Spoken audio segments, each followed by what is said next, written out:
שלום, אני מיכל ארדוף רז בסטודיו בודואר בעוד פרק במיטה עם מיכל.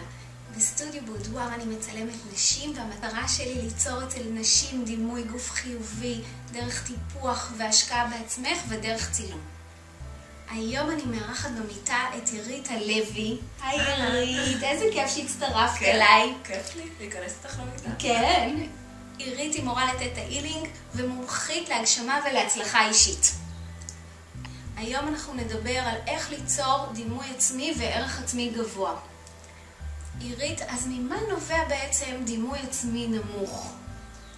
דימוי עצמי נמוך יכול לנבוע מכל מיני סיבות, אבל בעיקר זה נובע מערך עצמי נמוך. אנחנו לא מעריכים את עצמנו, מביקורתיות יתר, משיפוטיות. כל דבר שאנחנו עושים אנחנו שופטים את עצמנו, מפרפקציוניזם. הרבה מאוד אנשים מתנהלים ממקום של פרפקציוניזם, הכל צריך להיות מושלם בחיים. וכשאנחנו מחפשים את המושלם, לעולם אנחנו לא בסדר, תמיד יש לנו על מה לבקר את עצמנו. וזה יכול לנבוע בעיקר משלבים מאוד מאוד מוקדמים בחיים שלנו. כשקיבלנו ביקורת מהסביבה, או כשקרה לנו משהו שמאוד מאוד השפיע על החיים שלנו, ואז אנחנו מתנהלים ממקום של ערך עצמי ודימוי עצמי, תפיסה עצמית מאוד מאוד נמוכה.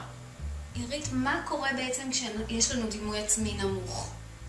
כשיש לנו דימוי עצמי נמוך, אז זה בעצם משפיע לנו על כל תחומי החיים. זה מנהל אותנו בחיים. מה זאת אומרת? זה משפיע על איך שאנחנו תופסים את עצמנו, אנחנו לא מעריכים את עצמנו, ואז כתגובה גם אנחנו פחות זוכים להערכה מהסביבה. אנחנו עם פחות מוטיבציה להשיג דברים בחיים. זה משפיע על הבריאות שלנו, על הרגשות שלנו, על ההרגשה שלנו, על מערכות יחסים. בעצם את אומרת שזה משפיע על הכל, על הכל, על כל תחומי החיים. אז מה קורה בעצם כשאנחנו כן אוהבים את עצמנו יותר? איך זה משפיע עלינו? איך משפיע על ההתנהלות שלנו בחיים בעצם? אנחנו משדרים, קודם כל פנימה, אנחנו מרגישים הרבה יותר טוב. אנחנו מאמינים בעצמנו. אנחנו מאמינים שאנחנו ראויים להרבה, וכשאנחנו אוהבים את עצמנו, אנחנו בעצם ראויים לכל הטוב, להכל בעולם. זאת אומרת, גם השפע מתמגנט אלינו, גם מערכות יחסים טובות, גם בריאות טובה, ושוב, זה משפיע לטובה על כל תחום מהחיים שלנו בעצם. אנחנו מעריכים את עצמנו, וזה יוצר אפקט על הסביבה. אנחנו משדרים אנרגיה חיובית, וזה מזמין אלינו את הטוב ואת החיובי לחיים. איזה כלים בעצם יש דרך התטא הילינג לאהבה עצמית יותר גבוהה? אוקיי. תטא הילינג, מי שלא יודע, על קצה המזלג, זאת שיטה שבעצם עוזרת לנו להגיע בפשטות לתת המודע שלנו, שהוא בעצם מנהל את החיים, אוקיי? וחלק מאוד מאוד מרכזי בתטא הילינג שאנחנו מדגישים בו, זה העוצמה של המחשבות שלנו.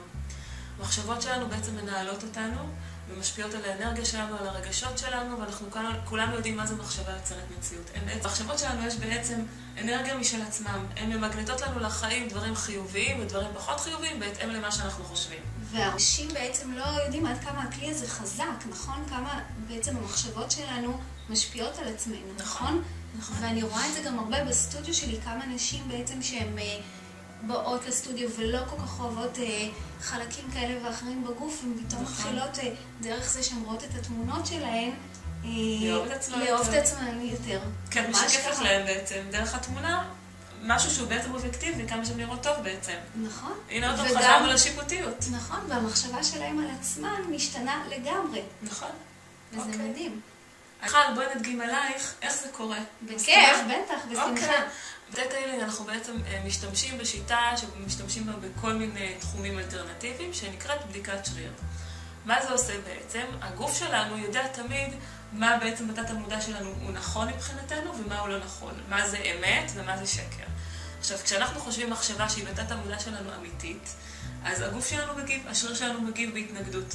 כשאנחנו חושבים מחשבה שבתת המודע היא שלילית, זה מגיב בחוסר התנגדות. אז בואי נדגים, תעשי בבקשה כך עם האצבע ותתנגדי טיפה. אוקיי? אבל אני מבקשת ממך לעצום את העיניים, כי כשאנחנו עוצמים את העיניים הוא גוף משוחרר, אנחנו לא משפיעים. אוקיי, בסדר. טוב, אז תגידי כן, כן, כן. כן, כן, כן. את רואה? האצבעות נשארות סגורות. נכון. תגידי לא, לא, לא. לא, לא, לא. את רואה? זה נפתח. את הרגשת הבדל? כן. לא התנגדת, נכון? התנגדת באותה מידה? התנגדתי באותה מידה. אוקיי, עכשיו, תגידי קוראים לי מיכל. לעצום עיניים? כן, תעצמי עיניים. תגידי קוראים לי מיכל. קוראים לי מיכל. תגידי קוראים לי עירית. קוראים לי עירית. הרגשת שזה השתנה? כן. כי התת מודע שלך יודע שלא קוראים לך עירית, נכון? נכון. אוקיי. אז בואי עכשיו לשם ההדגמה של המחשבות, השפעת המחשבות. בואי נשאר ככה, עוד פעם תעצמי את העיניים, ואני מבקשת ממך עכשיו לחשוב מחשבה חיובית. בואי נאמר שאת חושבת כל הזמן, אני אוהבת את עצמי, אני אוהבת את עצמי, בסדר? אוקיי. תחשבי בלב, בסדר? את רואה? אני מרגישה שאני מושכת לך באצבעות, כן. וזה לא משפיע, נכון? מה זה אומר? שאני אוהבת את עצמי. שאת אוהבת את עצמך, נכון? והאנרגיה שלך נשארה חזקה. נכון. אוקיי? עכשיו אני מבקשת ממך לא לעשות את זה תמיד, אבל רק לצורך ההדגמה, אני מבקשת ממך תחשבי מחשבה שהיא ביקורתית. משהו בגוף שאת אולי לא אוהבת בעצמך או בעצמך שאת לא אוהבת, בסדר? תחשבי רק עכשיו, לא תמיד. ואני עכשיו בודקת. מה קרה? נכון. מה הרגשת? שנחלשת? כן. אוקיי. ממש. ולמה זה קרה בעצם? זה קרה כי האנרגיה שלך בגוף ירדה, והשריר לא יכול היה להתנגד. ולמה זה קורה? מה בעצם קרה כאן? אנחנו ולכל יצור בעולם ולכל עצם בעולם יש בעצם אנרגיה. ולנו כאנשים יש אנרגיה משלנו. יש לנו שדה אנרגטי. וכשאנחנו חושבים מחשבות שליליות, זה משפיע על האנרגיה שלנו, זה מוריד את האנרגיה שלנו, זה משפיע קודם כל על הרגשות שלנו, וזה מקרין את האנרגיה שלנו החוצה. ולכן גם אנשים מרגישים מאיתנו אנרגיה פחות טובה, אנרגיה שלילית. זה מדהים כמה שזה חזק. זה מדהים. ובצורה כזאת פשוטה אנחנו ממש יכולים לבדוק את זה. נכון. אז לכן אני ממליצה לך כמובן, כשאת חושבת מחשבה שהיא פחות חיובית, להחליף אותה במחשבה שהיא חיובית. כי החיובי מחזק אותנו, נותן לנו הרגשה פיזית גבוהה וטובה, הרגשות שלנו מתעצמים, כי אנחנו חושבים מחשבה חיובית, נכון? ויש לך איזה תרגיל בשבילנו ככה שאנחנו יכולים לתרגל כדי באמת לחזק את המחשבות החיוביות האלה? כן, אז אם אנחנו מדברים בהקשר למה שאנחנו כאן עושים, לדימוי עצמי, לאהבה עצמית, נכון? לדימוי הגוף. כן. אז רובנו מסתכלים על המראה, וישר דבר ראשון מתחילים מוצאים כל מיני לקטול, נכון? כן. אז אני מבקשת מכם עכשיו, בהפוך על הפוך. כל פעם שאנחנו עוברים ליד מראה, ואני מבקשת לעשות את זה בצורה יזומה, להיקרב ממש למראה עם הפנים, להסתכל לעצמנו בעיניים ולהגיד, אני אוהבת אותך, אני אוהבת אותך, אני אוהבת אותך, ולעשות את זה כמה פעמים ביום. אוקיי? יכול להיות שבהתחלה תגחכו ותרגישו משהו שהוא כמו חוסר נוחות כזאת, אבל תדעו לכם... לא הרגשה כל כך טבעית. לא הרגשה טבעית, אבל ככל שאנחנו עושים את זה יותר, אנחנו מאמינים בזה יותר. ולמה להתבונן בעיניים? כשאתם מתבוננים למישהו אחר בעיניים, אתם בעצם רואים את הנשמה שלו. וכשאתם מתבוננים לעצמכם בעיניים, אתם רואים את הנשמה שלכם ואת היופי. העיניים לא משקרות וכולנו אנשים יפים. אז הנה תרגיל פשוט. שככל שתעשו אותו יותר, אתם תאמינו בזה יותר. אז אני מזמינה אתכם לתרגל את התרגיל הזה כמה שיותר פעמים ביום, להתבונן ולחייך במראה, וגם לשים לב, כשיש לכם מחשבות שליליות, להחליף את המחשבות חיוביות. עכשיו שאנחנו יודעים מה זה עושה לנו. נכון, מאוד מאוד חשוב.